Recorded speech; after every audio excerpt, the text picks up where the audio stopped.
بنبحث عن بلد يسكنها 122 مليون نسمة موجودة بالوطن العربي، لا يوجد لهم تاريخ يذكر.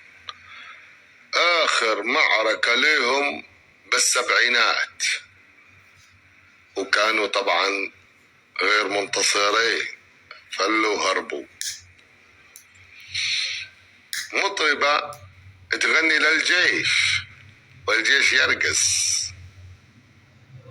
بعيد عنك حياتي عذاب، خلت البلد كله بعذاب.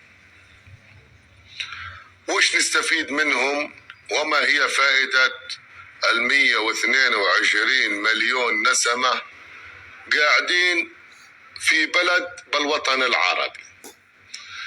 قال يقول: تبرعات بالمليارات من خزنة عيال الخليج أو دول الخليج تذهب إلى هذه البلد عشان يطعمون الجيش ويطعمون الشعب.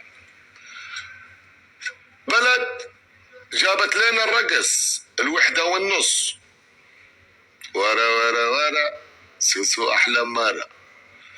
تعلمنا منهم كل شيء غلط، ولا سووا لأجيال الوطن العربي شيء، بل نسمع أنهم يبيعون الأعضاء بسوق سودا. ودك رجل ودك ايد. فوضى في بلادهم وفوضى من يجوا بلادنا. أتحدى أي فرد بالوطن العربي يقول لي وش استفدنا منهم. عرفتوا البلد اللي دور عليها؟ أنا بعمل لله. السلام عليكم. اليوم بنبحث عن بلد